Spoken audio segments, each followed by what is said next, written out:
মাধ্যমিক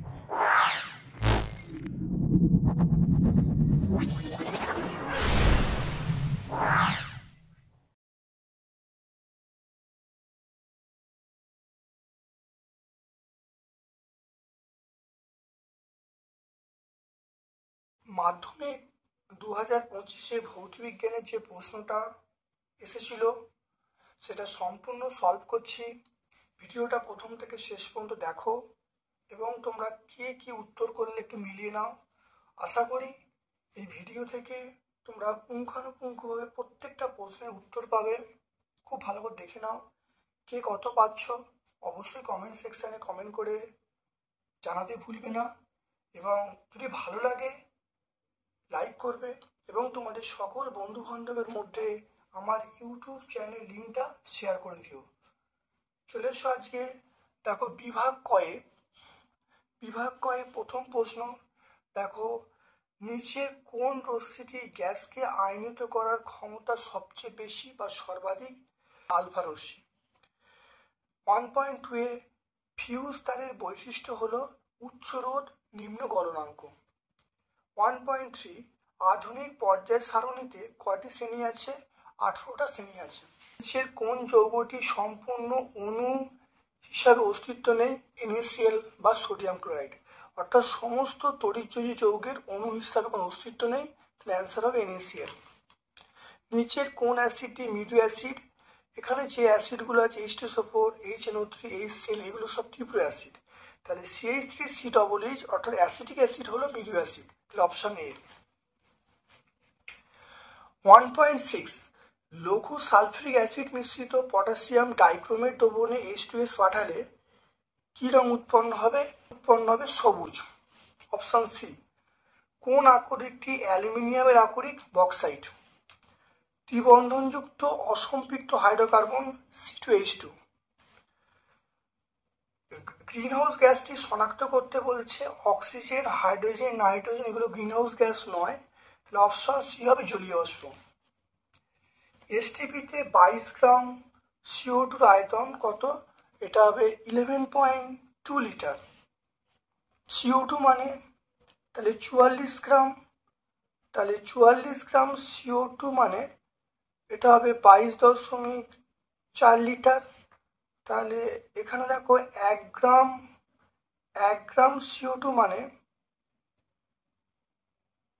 22.4 বাই 44, আর এখানে কত বলা আছে দেখে নাও 22 গ্রাম, তাহলে 22 গ্রাম CO2 মানে এটা হবে দেখে নাও, তাহলে 22.4 ইন্টু 22 বাই 44, এটা কাটাকাটি করলে অ্যান্সার আসবে 11.2 লিটার, তাহলে অপশন বি হবে।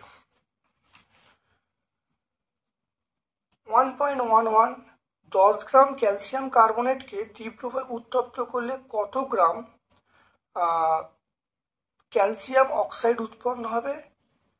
ধরে নাও সকল ক্যালসিয়াম কার্বনেট বিয়োজিত হয়েছে। দেখে কার্বনেট মানে 100 গ্রাম, তাহলে 100 গ্রাম ক্যালসিয়াম কার্বনেট থেকে ক্যালসিয়াম অক্সাইড উৎপন্ন হয়,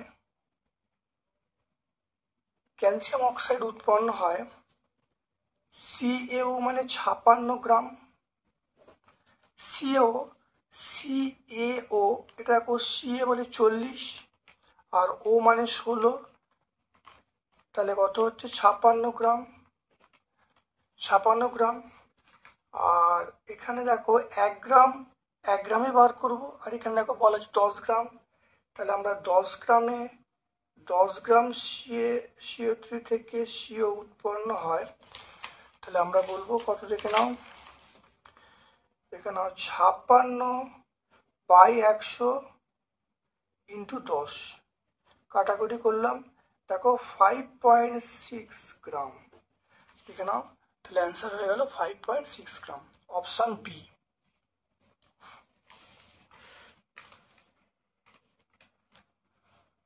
দেখো তাপ পরিবাহিতাঙ্ক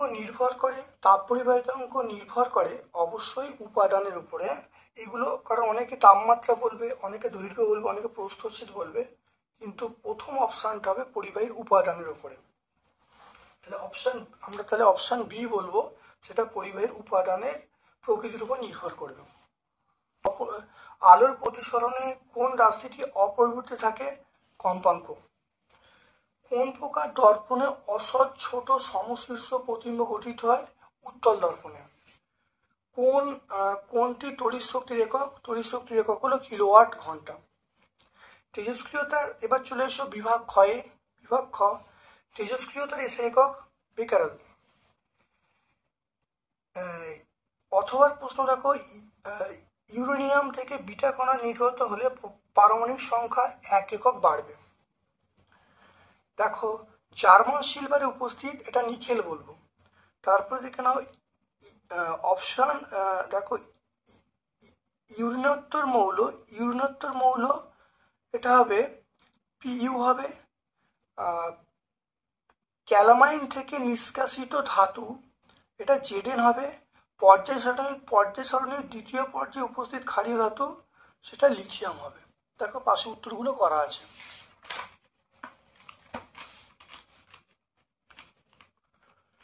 তড়িৎ 2.3, তড়িৎ বিশ্লেষণ সর্বদা জারণ বিচলনের মাধ্যমে ঘটে। সত্য। অ্যাসিড মিশ্রিত জল তড়িৎ বিশ্লেষণের সময় ক্যাথোডে কোন ধাতু উৎপন্ন করে? হাইড্রোজেন উৎপন্ন করে।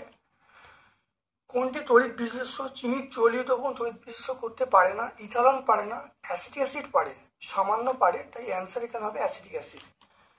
কি ঘটবে যদি লোহার চামচকে অ্যাসিড মিশ্রিত কপার সালফেটে ডোবানো হয়? মনে রাখবে কপার অধক্ষিপ্ত হবে, শুধু লিখবে কপার অধক্ষিপ্ত হবে। হেবার পদ্ধতিতে প্রস্তুতির সময় কোন ধাতুটি অনুঘটক হিসেবে কাজ করে? এটা লোহা বা এফি। এটা শূন্যস্থান পূরণ করতে বলছে, এখানে হবে ক্যালসিয়াম সাইনামাইড, এটা CaCN2 লিখবে তোমরা। বা কেউ যদি এরকমভাবে লেখো CaNCN, তোমরা এটাও লেখো, তাহলে কিন্তু এটাও হবে। CaCN2 লিখতে পারো বা CaNCN লিখতে পারো। হেবার পদ্ধতিতে কোন ধাতু নিষ্কাশন করা হয়?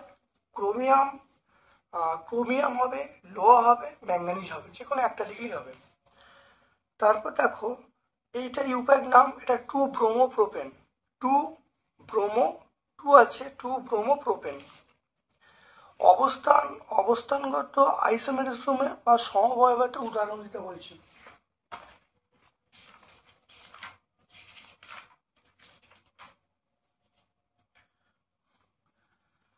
দেখে নাও, আমরা এটা বলবো অবস্থানগত সমবায়বতা।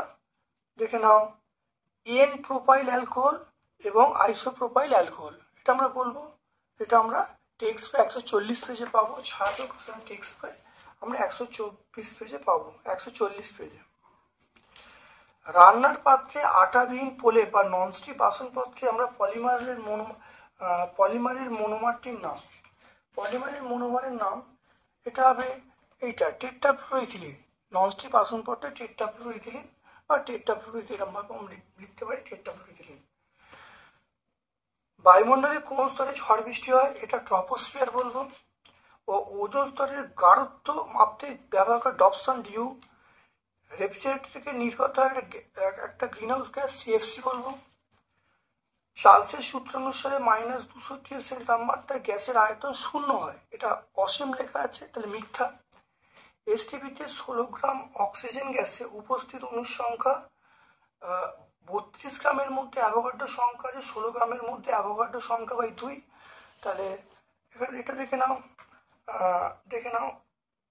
2.13, এর উত্তরটা লিখে নাও। তাহলে 32 গ্রাম O2 মানে 6.022 ইন্টু 10⁻23T, আর 16 গ্রাম O2 মানে 6.022 বাই 32 ইন্টু 10⁻23 ইন্টু 16, এটা 2 হবে। এটা ভাগ করলে দেখো 3.011 ইন্টু 10⁻23T। দেখে নাও তাহলে এর অ্যান্সার হবে দেখো 2.3, অ্যান্সার হবে 3.011 × 10⁻23t। দেখো তারপর দেখে নাও লোহার দৈর্ঘ্য প্রসারণ গুণাঙ্ক বলা আছে আয়তন প্রসারণ গুণাঙ্ক। এটা দেখো এটা সত্য হবে, এটা 3 গুণ হবে, কারণ আলফা সমান আমরা বলবো γ/3, তাহলে গামা সমান আমরা বলবো 3 আলফা। তাহলে আলফার মান দেওয়া আছে, তাহলে এখানে বলা আছে আয়তন প্রসারণ কত হবে, দেখো 3.6 × 10⁵, এটাকে 3 দিয়ে গুণ করলে এটাই আসছে, এটা বিবৃতিটা সত্য। সত্য কেন হবে, কারণ এটা 3 দিয়ে গুণ করে এটা আসছে, তাই এই বিবৃতিটা সত্য বলবো। বিবর্ধক কাঁচ হিসাবে কোন ধরনের লেন্স ব্যবহার করি, এটা উত্তল লেন্স ব্যবহার করি। আলোকরশ্মি প্রতিসরণের সময় আপাতন কোণের কোন মানের জন্য স্নেলের সূত্র প্রযোজ্য নয়, লম্ব আপাতন বলতে পারবো, বা এখানে আমরা 0 ডিগ্রি কোণ বলবো। লম্ব আপাতন বলতে কোণের মানটা 0 ডিগ্রি। বর্তমানে বর্তনীতে আমরা ফিউজের পরিবর্তে এমসিবি মিনিয়েচার সার্কিট ব্রেকার ব্যবহার করা হয়। এমসিবি বলতে পারো বা মিনিয়েচার সার্কিট ব্রেকার কথাটা লিখতে পারো। তারপরে 220 ভোল্ট 100 ওয়াট বাল্বের রোধ কত, আমরা জানি R সমান v²/p। দেখো ভি এর মান দেখো বসিয়েছি, পি এর মান বসিয়েছি, তাহলে 484 ওহম, তাহলে অ্যান্সার হবে 484 ওহম। বিভাগ গ এর প্রশ্ন চলে এসো। বিভাগ গ, এমন দুটি ধাতু সংখ্যের নাম লেখো যেখানে কপার উপস্থিত, প্রত্যেকটি ধাতু সংখ্যা একটি ব্যবহার লিখতে বলছে। এটা আমরা পিতল বলবো এবং ব্রোঞ্জ বলবো। দেখো পিতলের ব্যবহার, দেখো পিতল এবং ব্রোঞ্জ। পিতল বাসন, কল, ফুলদানি তৈরিতে ব্যবহার করা হয়। ব্রোঞ্জ মূর্তি, মুদ্রা, মেডেল, থালা বাসন তৈরিতে ব্যবহার করা হয়। খনিজ এবং আকরিকের দুটো পার্থক্য, খনিজ আকরিকের পার্থক্য লিখতে বলছে। দেখে নাও খনিজ আকরিকে, দেখো খনিজ বলতে ভূপৃষ্ঠ থেকে প্রাপ্ত কঠিন যৌগগুলোকে খনিজ বলবো। আকরিক বলতে যে সকল খনিজ সহজ এবং সুলভে পায় তাকে আকরিক বলবো। নাম্বার 2 হলো সব খনিজ আকরিক নয়, আর এখানে দেখো সব আকরিক খনিজ। এটা আমরা দেখো টেক্সট বই 131-এ বলবো।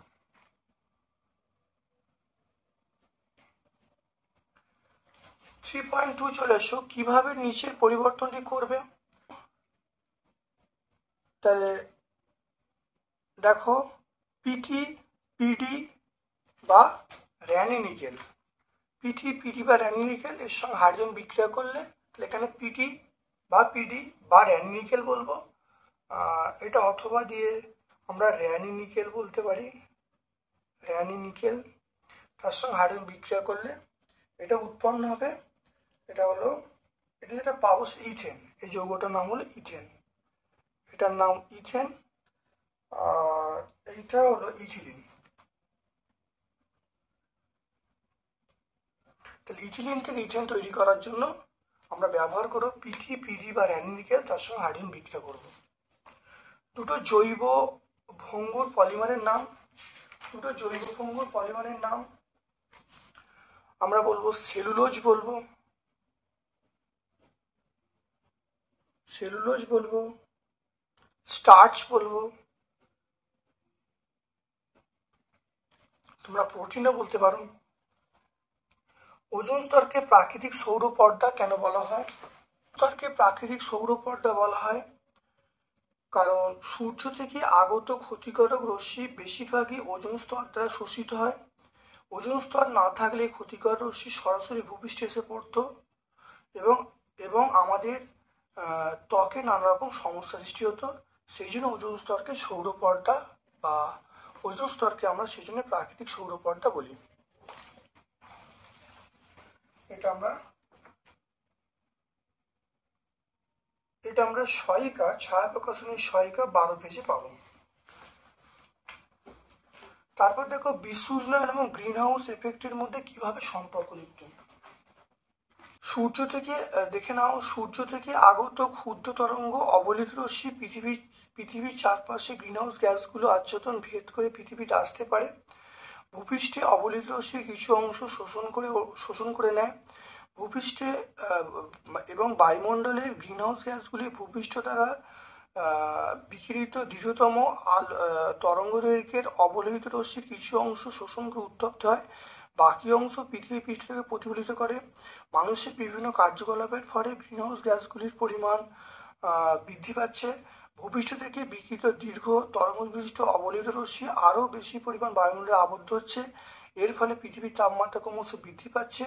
এভাবেই গ্রিনহাউস প্রভাব বিশ্ব উষ্ণায়নকে ত্বরান্বিত করছে। অর্থাৎ বিশ্ব উষ্ণায়নে গ্রিনহাউস গ্যাসগুলির ভূমিকা অপরিসীম।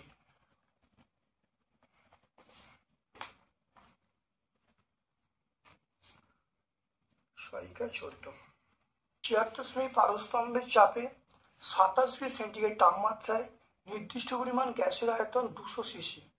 যদি গ্যাসের চাপ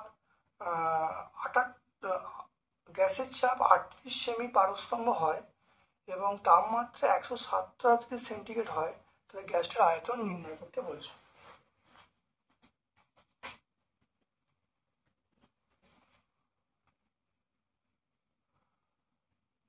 পিওনের মান 76 সেমি এইচজি, টিওনের মান 327 প্লাস 273 300 কেলভিন, ভিওনের মান 200 সিসি, পিটুর মান 28 সেমি এইচজি, টিটুর মান 400 কেলভিন। 127 প্লাস 273 সমান 400 কেলভিন। ভিটুর মানটা চাইছে। চার্লস ও বয়েলের সমন্বয় সূত্র থেকে দেখো ভিওন বাই টিওন সমান ভিটু বাই টিটু। দেখো মানটা বসিয়ে দিয়েছি, বসিয়ে দেখো ভিটুর মানটা বার করছি। দেখো 38 ভিটু সমান, তাকে এটা গুণ করলে দেখো 76 × 200 × 400 বাই 300, তাহলে ভিটুর মান পেয়ে গেলাম 1600/3। 16/3 মানে আমরা বলবো 533.33, অর্থাৎ গ্যাসটির আয়তন হলো 533.33 সিসি। অথবার একটা প্রশ্ন দেখে নাও। অথবার প্রশ্ন দেখো 227°C তাপমাত্রায়, অথবা প্রশ্ন 227°C তাপমাত্রায় 83.14 সেমি পারস্তম্ভের চাপে 14 গ্রাম নাইট্রোজেন গ্যাসের আয়তন নির্ণয় করতে বলেছে। আর এর মান দেওয়া আছে। আর এর মানটা দেখো এসআই পদ্ধতিতে দেওয়া আছে। টি এর মান 227 প্লাস 273 সমান 500 কেলভিন। পি এর মান 83.14 সেমি এইচজি। এই সেমি এইচজিকে আমরা ডাইন পার সেমি স্কোয়ারে চেঞ্জ করতে গেলে দেখো পারদের ঘনত্ব দিয়ে গুণ করেছি ইন্টু 980, তাহলে যে মানটা আছে সেটার সঙ্গে দেখো পারদের ঘনত্ব ইন্টু অভিকর্ষ ত্বরণের মানটা গুণ করেছি। তারপর দেখো এন মানে W/m। ডব্লিউ দেখো এখানে বলা আছে 14, আর নাইট্রোজেনের যে মোলার ভর সেটা হলো 28, তাহলে 14/28, তাহলে হাফ মোল হয়ে গেল। আর এর মান দেওয়া আছে, এটা এসআই 10⁻7 গুণ করলে আমরা এটা সিজিএসে বলবো। তাহলে আর mole inverse kelvin inverse. V এর মান চাইছে, এখান থেকে নাও আমি ভি এর মানটাকে বার করছি। তাহলে পিভি সমান এনআরটি, তাহলে ভি এর মান nRT/P। দেখো প্রত্যেকের মান বসিয়ে দেওয়া আছে।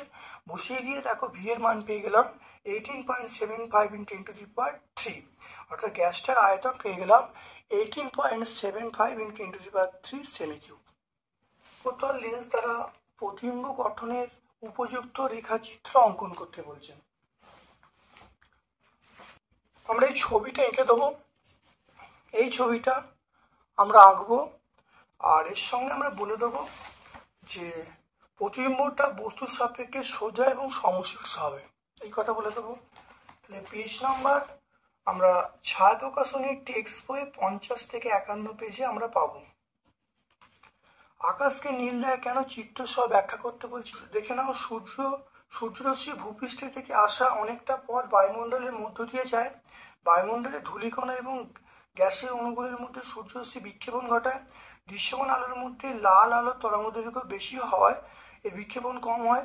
নীল বা বেগুনি বর্ণের তরঙ্গ দৈর্ঘ্য কম, বিক্ষেপণ বেশি হয়, চারিদিকে ছড়িয়ে পড়ে।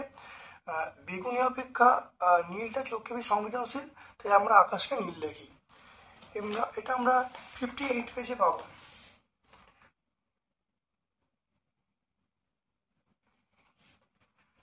তারপর দেখে নাও 3.6-এ 4 ওহম রোধ বিশিষ্ট একটি পাতলা তারকে বৃত্তে পরিবর্তিত করা হলো। বৃত্তটি ব্যাস বরাবর রোধ নির্ণয় করতে বলছে। দেখে নাও, তাহলে এই ছবিটাকে আমরা এরকম ভাবে আঁকতে পারি। এটা 2 ওহম, এটা 2 ওহম। তাহলে এটা দেখো পরস্পর প্যারালালে আছে, সমান্তর সমবায় আছে। সমান্তর সমবায় সূত্র আমরা জানি আরপি সমান R1 × R2/R1 + R2 2। তাহলে আরপির মান দেখো 2 × 2/2 2 + 2, তাহলে এটা 1 ওহম চলে আসছে। তাহলে তুল্য রোধ মানে এই দুটো মানে ব্যাস বরাবর যে তুল্য রোধের মানটা হলো 1 ohm. 3.7 calcium oxide electron dot আঁকতে বলি। ক্যালসিয়াম অক্সাইড ইলেকট্রন ডট দেখে নাও, ক্যালসিয়াম অক্সাইড ইলেকট্রন ডট দেখে নাও, এই ছবিটা আঁকবে, এটা ক্যালসিয়াম অক্সাইড ইলেকট্রন ডট দেখতে পাচ্ছ, পেজ নাম্বার 106। দেখে নাও সোডিয়াম ক্লোরাইডের গলনাঙ্ক, দেখে নাও সোডিয়াম ক্লোরাইডের গলনাঙ্ক গ্লুকোজ থেকে অনেকটা বেশি হয় কেন? আমরা এই কোশ্চেনের উত্তরটা দেবো। আয়নীয় যৌগগুলো গলনাঙ্ক স্ফুটনাঙ্ক বেশি হয়, কারণ দেখে নাও আয়নীয় যৌগের কেলাসে অসংখ্য ক্যাটায়ন অ্যানায়ন উপস্থিত। এই বিপরীত তড়িৎধর্মী আধান সময়ের মধ্যে তীব্র তাড়িতিক কুলম্বীয় বল কাজ করে। আয়নীয় যৌগের ফলে আয়নীয় যৌগের কেলাস থেকে আয়নগুলিকে বিচ্ছিন্ন করার জন্য প্রচুর পরিমাণ তাপের প্রয়োজন। এই কারণে আয়নীয় যৌগের গলনাঙ্ক এবং স্ফুটনাঙ্ক বেশি হয়। এখানে এই উত্তরটাই আমরা লিখব, শুধু আমরা NaCl বা আয়নীয় যৌগের পরিবর্তে আমরা সোডিয়াম বা NaCl কথাটা লিখব, সোডিয়াম ক্লোরাইড বা NaCl কথা লিখব। মানে অর্থাৎ এখানে বলতে চাইছি NaCl যৌগের মধ্যে অসংখ্য ক্যাটায়ন অ্যানায়ন থাকে। এই ক্যাটায়ন অ্যানায়নের মধ্যে তীব্র আকর্ষণ বল কাজ করে। এই তীব্র আকর্ষণ বলের বিরুদ্ধে ওই আয়নগুলো পৃথক করতে প্রচুর পরিমাণে তাপশক্তির প্রয়োজন হয়। সেই কারণে সোডিয়াম ক্লোরাইডের গলনাঙ্ক গ্লুকোজের থেকে অনেকটাই বেশি হয়।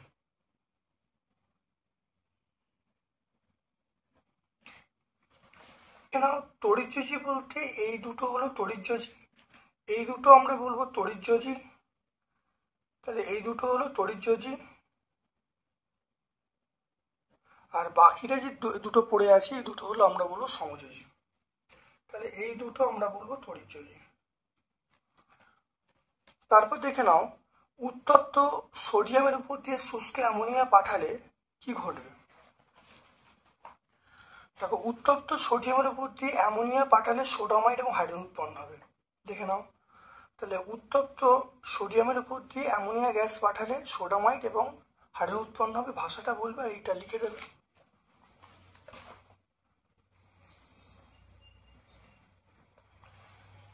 চলে এসো বিভাগ ঘয়ে চলে এসো। 4.1 আধুনিক পর্যায় সূত্রটা লিখতে বলছে। পর্যায় সূত্র, বিভিন্ন মৌলের ভৌত রাসায়নিক ধর্ম তাদের পারমাণবিক ক্রমাঙ্ক বৃদ্ধির সঙ্গে পর্যায়ক্রমে পুনরাবৃত্ত হয়। এটা 98 পেজে পেয়ে যাব।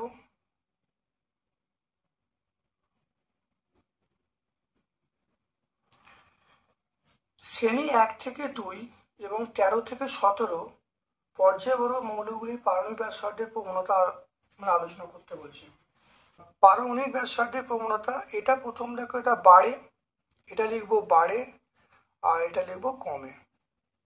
তাহলে শ্রেণী বরাবর বাড়ে, পর্যায় বরাবর কমে। আধুনিক পর্যায় সারণীতে হাইড্রোজেনের অবস্থান ব্যাখ্যা করতে বলছে।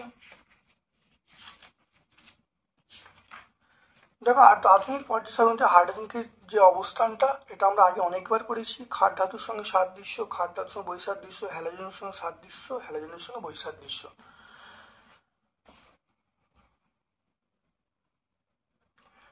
আর কোন শ্রেণীতে কঠিন তরল গ্যাস আছে একসঙ্গে আছে? এটা 17 নম্বর শ্রেণী। 17 নম্বর শ্রেণীতে কঠিন তরল গ্যাস একসঙ্গে আছে। পিতলের চামচে নিকেলের প্রলেপের জন্য ক্যাথোড, অ্যানোড এবং তড়িৎবিশ হিসেবে কি ব্যবহার করবে? আমরা বলবো ক্যাথোডটা আমরা বলবো পিতলের চামচ, পিতলের চামচটা ক্যাথোড, অ্যানোডটা হবে বিশুদ্ধ নিকেল, বিশুদ্ধ নিকেল, আর তড়িৎ বিশ্লেষক হিসাবে আমরা বলবো নিকেল ক্লোরাইড, NiCl2, অর্থাৎ নিকেল ক্লোরাইড ব্যবহার করব। তারপর দেখো লেড নাইট্রেটের জলীয় দ্রবণে H2S পাঠালে কি ঘটবে? সমীকরণ লিখতে বলছে। দেখো লেড নাইট্রেটের জলীয় দ্রবণে H2S পাঠালে কালো বর্ণের সিলভার সালফাইড উৎপন্ন হবে। AgNO3 প্লাস H2S সমান Ag2S প্লাস 2HNO3 দেখতে পাচ্ছ। তাই তাহলে আমরা বলবো 2AgNO3 প্লাস H2S সমান Ag2S plus 2HNO3।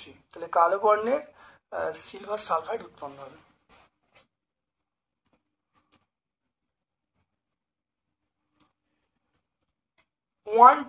One two dibromo ethane এবং 1,1,2,2 ডাইব্রোমো ইথেন গঠন সংখ্যা লিখতে বলছে। তাহলে CH2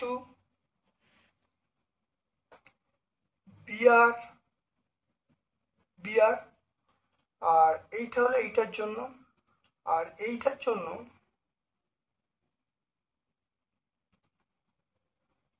দেখো CH2 এখানে Br, এখানে Br, এখানে আমরা Br বলবো, এখানে আমরা Br বলবো। তাহলে এখানে CH2Br, এখানে দেখো CH2Br, এখানে CH2Br, দেখে নাও। তাহলে এখানে দেখো Br একটা করে আছে, এখানে Br দেখো দুটো করে আছে। তারপর দেখো ইথাইল অ্যালকোহলের সঙ্গে গার্হিষ্ঠ বিক্রিয়ায় যে যৌগটা উৎপন্ন হয় তার নাম কি? আমরা দেখে নাও। দেখো ইথাইল অ্যালকোহলের সঙ্গে সালফিউরিক অ্যাসিড বিক্রিয়া করলে সেটা হলো আমরা বলবো CH2 ডবল বন্ড CH2, এটা ইথিন উৎপন্ন হবে। ইথিন আমরা বলবো ethene CH2 double bond CH2। দেখো সিএনজি একটি ব্যবহার লিখতে বলছে।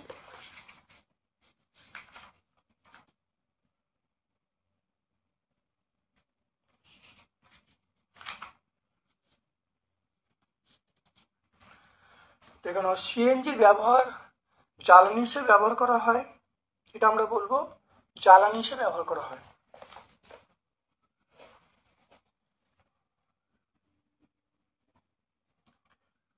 মিথাইল এবং ইথানলের একটি করে ক্ষতিকর প্রভাব আলোচনা করতে বলছে।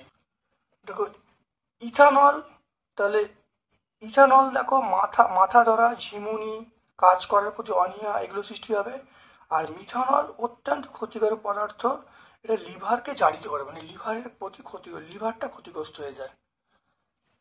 এটা আমরা পেয়ে যাব পেজ নাম্বার 147-এ আমরা পেয়ে যাব।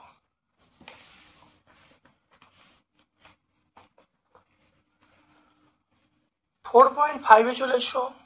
দেখো অ্যাভোগাড্রোর সূত্রটি লিখতে বলছে। চাপ উষ্ণতায় সম-আয়তন সকল গ্যাসের সমান সংখ্যক বর্তমান।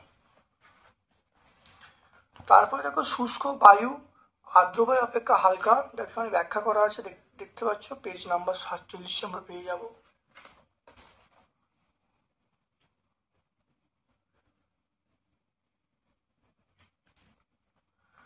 4.6 একটি আবদ্ধ পাত্রে 1 গ্রাম ম্যাগনেসিয়াম এবং 0.5 গ্রাম অক্সিজেনের উপস্থিতি, একটি পাত্রে 1 গ্রাম ম্যাগনেসিয়াম 0.5 গ্রাম অক্সিজেনের উপস্থিতিতে পোড়ানো হলো। কোন বিক্রিয়কটি উদ্বৃত্ত থাকবে এবং উদ্বৃত্ত বিক্রিয়কের পরিমাণ নির্ণয় করতে বলছে। এখানে 2 mg প্লাস O2 সমান 2 mgO, এটা দেখো 48 গ্রাম, এটা 32 গ্রাম। তাহলে 32 গ্রাম অক্সিজেন থেকে mgO বিক্রিয়া করে 48 গ্রাম, একে কত, আর দেখো 0.5, এটা কত, দেখো 0.75। তাহলে উদ্বৃত্ত বিক্রিয়ক বলতে mg, সেই mgর পরিমাণ তাহলে কত থাকবে, তাহলে 1 - 0.75 মানে আমরা বলি 0.25 গ্রাম।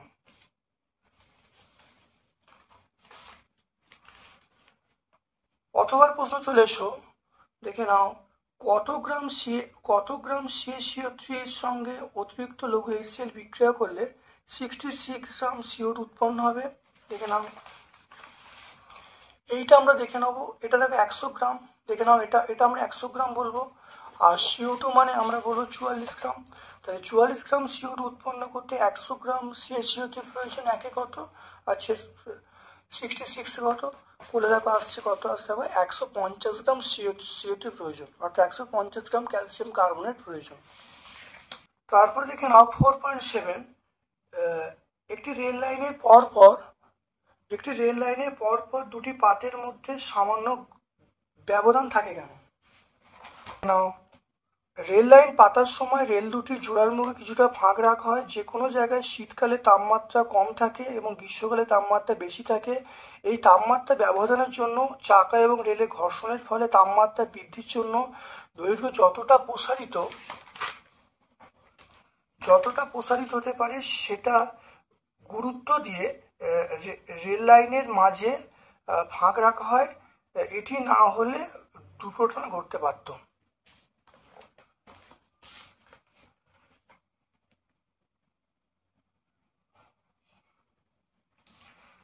তারপর দেখো দৈর্ঘ্য প্রসারণ গুণাঙ্ক, ক্ষেত্র প্রসারণ গুণাঙ্ক এবং আয়তন প্রসারণ গুণাঙ্কের মধ্যে সম্পর্ক কি? আলফা সমান বিটা বাই 2 সমান আমরা বলবো গামা বাই 3। আলফা সমান বিটা বাই 2 সমান গামা বাই 3। অথবা প্রশ্নে চলে এসো, 10 ডিগ্রি সেন্টিগ্রেড তাপমাত্রায় একটি লোহার রডের দৈর্ঘ্য 10 সেন্টিমিটার হলে 110 ডিগ্রি সেন্টিগ্রেড তাপমাত্রায় রডটির দৈর্ঘ্য কত হবে? লোহার আয়তন প্রসারণ গুণাঙ্ক দেওয়া আছে।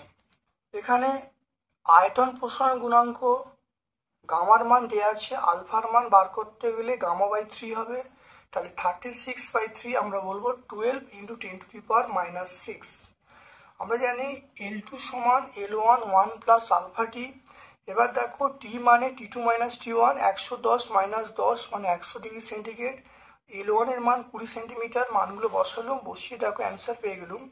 এখানে দেখো এটা দেখো গুণ করা হলো, তাহলে আলফার মান দেখো 12 × 12 × 10⁻6 × 100, তাহলে এটা 12 × 10⁻4 1 প্লাস, তাহলে এটার মানটা দেখো বেরোবে, এইটা দেখো 0.0012, তার সঙ্গে 1 যোগ করা হলো, তাহলে 1.0012, তার সঙ্গে 20 গুণ করলে 20.024। তাহলে 110 ডিগ্রি সেন্টিগ্রেড তাপমাত্রা রডটির দৈর্ঘ্য হবে 20.024 সেন্টিমিটার। 4.8 দেখে নাও, 4.8-এ প্রমাণ করো আয়তকার কাঁচের ফলকে আপাতিত আলোকরশ্মি ফলক থেকে নির্গত আলোকরশ্মি পরস্পরের সমান্তরালে হবে। আমরা এই ছবিটা আঁকবো, এই ছবিটা আঁকতে হবে। আঁকার পর বলবো যে সি বিন্দুর ক্ষেত্রে আমরা প্রথম বলবো, বি বিন্দুর ক্ষেত্রে বলবো sin I1/sin R1 সমান 1μ2। সি বিন্দুর ক্ষেত্রে sin R2/sin I2 সমান 2μ1। দুটো গুণ করা হলো, গুণ করে দেখো আমরা পেয়ে যাচ্ছি sin I1 সমান sin I2। তাহলে I1 সমান I2, তাহলে কাঁচ থেকে নির্গত আলোরশ্মি আপাতিত রশ্মি সমান্তরালে নির্গত হবে। এটা আমরা পেজ নাম্বার 45-এ পাবো। তারপর দেখো মিউ প্রতিসরাঙ্ক এবং প্রতিসরক কোণে আলোকরশ্মি লম্বভাবে আপতিত হলো। প্রিজমের একটি প্রতিসরক তলে লম্বভাবে আপতিত হলো। আলোকরশ্মির চ্যুতিকোণ ডি হলে মিউ এ ডি এর মধ্যে সম্পর্ক প্রতিষ্ঠা করতে বলছে। দেখে নাও এই যে প্রশ্নটা আছে, এটা কিন্তু তোমাদের সিলেবাসে কিন্তু নেই। এটা কিন্তু ক্লাস 12-এ এটা পড়ানো হয়, এটা 12-এর প্রশ্ন। দেখে নাও এই উত্তরটা হবে, অর্থাৎ এই উত্তরটা হবে। তাহলে এটা দেখো ডেল্টা, এখানে ডেল্টা করা আছে, এখানে তোমাদের প্রশ্নে ডি দেওয়া আছে, এটা ডি লিখবে, তাই ডি সমান মিউ মাইনাস 1 × E। তাহলে এখানে দেখো এই প্রমাণটা হবে পাতলা প্রিজমের ক্ষেত্রে আলো যদি লম্বভাবে পড়ে, তাহলে সমীকরণটা আমরা লিখবো ডেল্টা সমান মিউ মাইনাস 1 × E। যেহেতু প্রশ্নে ডি দেওয়া, তাহলে ডি হবে। কিন্তু মনে রাখবে এটা আউট অফ সিলেবাস, এটা কিন্তু তোমার সিলেবাসের মধ্যে নেই, এটা আমরা অবশ্যই লিখবো আউট অফ সিলেবাস। এটা আমরা বলবো আউট অফ সিলেবাস, এটা 12-এর প্রশ্ন। 4.9 দীর্ঘদৃষ্টি বা হাইপারমেট্রোপিক-এর প্রতিকারে কোন ধরনের লেন্স ব্যবহার করা হয়?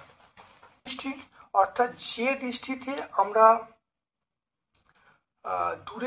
দূরের জিনিস পরিষ্কার দেখতে পাবো, কাছের জিনিস দেখতে পাবো না, চোখের এই সমস্যাকে দৃঢ়দৃষ্টি বলবো। এটার কারণ কি? ফোকাস যোগে বেড়ে যায়।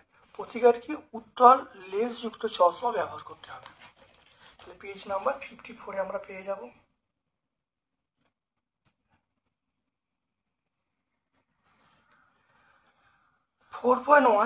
তিনটি 20 ওহম রোধকে শ্রেণী সমবায়ে যুক্ত করে সমবায়টির 30 ওহম রোধের সঙ্গে সমান্তরাল সঙ্গে যুক্ত করলে অন্তিম সমবায়ের তুল্যরোধ কত হবে? দেখে নাও, তিনটে রোধ আছে, তাহলে 20 ওহম, তাহলে তিনটে, এটা শ্রেণী সমবায় আছে, এই শ্রেণী সমবায় রোধটা এর সঙ্গে সমান্তরাল সমবায় আছে, তাহলে তিনটি 20 ওহম রোধের শ্রেণী সমবায়ের তুল্যরোধ কি হবে? সেটা RS হবে 20 + 20 + 20 মানে 60 ওহম। এবারে এইটা 60 ওহমের সঙ্গে 30 ওহম সমান্তরাল সমবায় থাকবে। তার সূত্র কি আমরা বলবো? আমরা জানি যে RP সমান আমরা বলবো, সেটা এখানে RS বলা আছে, তাহলে এটা তাহলে সূত্র আমরা জানি R1 into R2 by R1 plus R2। তাহলে এখানে দেখো R1 মানে কত হবে 60 আর R2 মানে কত হবে 20। তাহলে R2 মানে 30 হবে, R2 মানে 30। তাহলে আরপির মান হলো 60 ইন্টু 30 বাই 60 প্লাস 30। এটা গুণ করলে দেখো আরপির মান পেয়ে গেলাম কত 20 ওহম। তাহলে সমগ্র সমবায়ের যে তুল্য রোধ আমরা পেয়ে গেলাম সেটা হলো 20 ওহম। অথবার প্রশ্ন চলে এসো। অথবার প্রশ্ন দেখো একই মানে তিনটি রোধকে শ্রেণী সমবায় যুক্ত করে ওদের দু প্রান্তে একটি তড়িৎচালক বলের উৎস যোগ করা হলে 10 ওয়াট ক্ষমতা ব্যয়িত হয়। রোধ তিনটিকে সমান্তরাল সমবায় যুক্ত করলে একই তড়িৎচালক বল প্রয়োগ করলে কত ওয়াট ক্ষমতা ব্যয়িত হবে। দেখে নাও, তাহলে তিনটি সমান মানের রোধ আমরা আর ধরে নিলাম। তাহলে শ্রেণী সমবায় তুল্য রোধ আমরা কি বলবো আর প্লাস আর প্লাস আর 3R বলবো। তাহলে শ্রেণী সমবায়ের ক্ষেত্রে আমরা জানি সেটা পিএস সমান, পিএস মানে শ্রেণী সমবায়ের যে ক্ষমতা, পিএস সমান ভি স্কোয়ার বাই আরএস। তাহলে এখানে দেখো এই আরএস এর মানটা 3R, মানটা বসিয়ে দিলাম। তাহলে ভি স্কোয়ার বাই আর আমরা পেয়ে গেলাম 10 ইন্টু 3। সমান্তরাল সমবায়ের ক্ষেত্রে আমরা সূত্রে পাওয়ারের সূত্রটা হলো বা ক্ষমতার সূত্র হলো পিপি। পিপি মানে সমান্তরাল সমবায়ের ক্ষেত্রে পাওয়ারটা বা ক্ষমতাটা। তাহলে ভি স্কোয়ার বাই আর, আর মানে আমরা জানি সমান্তরাল সমবায়ের যে আরপির মানটা, সমান্তরাল সমবায় আরপির মানটা আমরা কি জানি যে তিনটে মনে রাখবে সমান্তরাল সমবায়ের আরপির মানটা হলো R/3 মানটা বসিয়ে দেখো 3 ইন্টু ভি স্কোয়ার বাই আর। তাহলে ভি স্কোয়ার বাই আর মানে 10 ইন্টু 3, মানটা বসিলাম। তাহলে মানটা 90। তাহলে সমান্তরাল সমবায় ব্যয়িত ক্ষমতা হলো 90 ওয়াট। তাহলে অ্যান্সার তোমরা পাবে 90 ওয়াট। 4.11 লেঞ্জের সূত্র লিখতে বলছে। লেঞ্জের সূত্র শক্তির সংরক্ষণ সূত্র মেনে চলে ব্যাখ্যা করতে বলছে। আবিষ্ট তড়িৎ প্রবাহ এমন হবে যে কারণে তড়িৎ প্রবাহ সৃষ্টি হচ্ছে, প্রবাহ সেই কারণকে বাড়া দেবে। এটা লেঞ্জের সূত্র। লেঞ্জের সূত্রকে শক্তির সংরক্ষণ সূত্র মেনে চলছে। আমরা এইখান থেকে এইটুকু লিখে দেবো, লিখে দিলে কিন্তু উত্তর পেয়ে যাবো।